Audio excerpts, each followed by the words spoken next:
दोस्तों अस्सलाम वालेकुम। आज मैं बताऊंगा हज़रत इब्राहिम अलैहिस्सलाम के बारे में। हज़रत इब्राहिम अलैहिस्सलाम के शान और अजमत क्या थे। आइए वीडियो को शुरू करते हैं। उससे पहले आप लोगों से मेरे गुजारिश है कि आप लोग हमारे चैनलों सब्सक्राइब करें।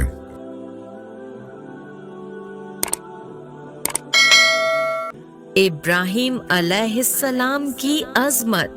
हज़रत इब्राहिम की शान की इस अज़मत के पेशेंजर जो नबियों और रसूलों के दरमियान उनको हासिल है, कुरान मजीद में उनके वाक़यात को अलग अलग उसलूब के साथ जगह जगह बयान किया गया है। एक जगह पर अगर थोड़े में जिक्र है तो दूसरी जगह तफसील से तज़किरा किया गया है और कुछ जगहों पर उनकी शान और खूबी को सामने रखकर उनकी शख्सियत को नुमाया किया गया है। तौरात यह बताती है कि हज़रत इब्राहिम इराक के कस्बा उर के बाशिंदे थे और अहले फद्दान में से थे और उनकी कौम बुत परस्त थी, जबकि इंजील में साफ लिखा है कि उनके वालिद नज्जारी का पेशा करते और अपनी काम के अलग अलग कबीलों के लिए लकड़ी के बुत बनाते और बेचा करते थे।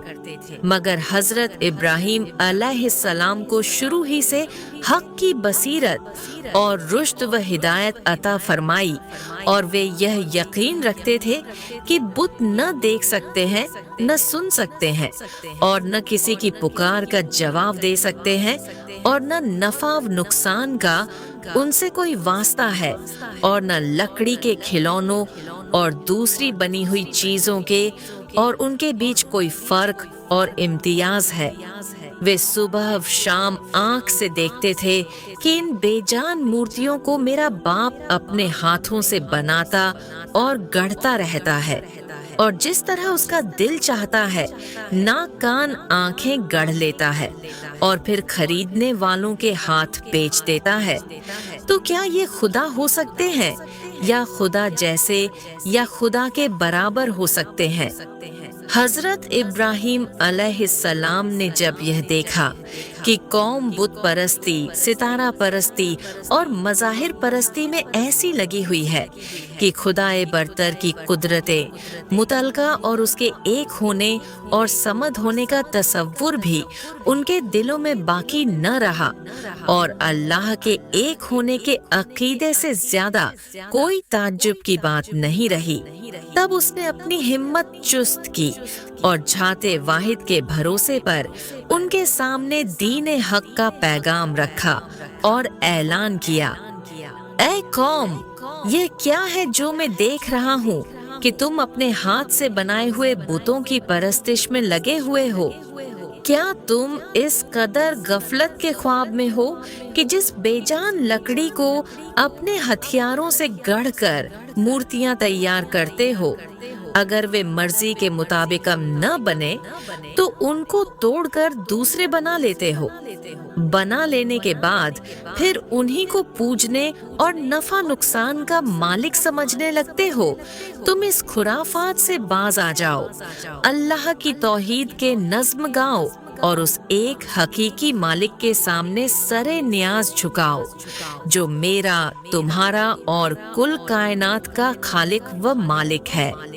मगर कौम ने उसकी आवाज पर बिल्कुल ध्यान न धरा और चूंकि हक सुनने वाले कान और हक देखने वाली निगाह से महरूम थी, इसलिए उसने जलीलुल कद्र पैगंबर की दावतें हक्का का मजाक उड़ाया और ज्यादा से ज्यादा तमरुद व सरकशी का मुजाहरा किया।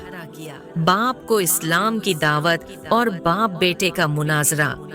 हज़रत इब्राहिम अलैहिस्सलाम देख रहे थे कि शिर्क का सबसे बड़ा मरकज खुद उनके अपने घर में कायम है और आज़र की बुत परस्ती और बुत साझी पूरी कौम के लिए एक धुरी बनी हुई है। इसलिए फितरत का तकाजा है कि हक की दावत और सच्चाई के पैगाम के फर्ज की अदायगी की शुरुआत घर से ही होनी चाहिए। इसलिए हज़रत इब्राहिम ने सबसे पहले अपने वालिद आज़र ही को मुखातब किया और फरमाया, ऐ बाप, खुदा परस्ती और मारफते इलाही के लिए जो रास्ता तूने अपनाया है और जिसे आप बाप दादा का पुराना रास्ता बताते हैं, यह गुमराही और बातिल परस्ती का रास्ता है और सीधा रास्ता राहे हक सिर्फ वही है जिसकी मैं दावत दे रहा हूँ।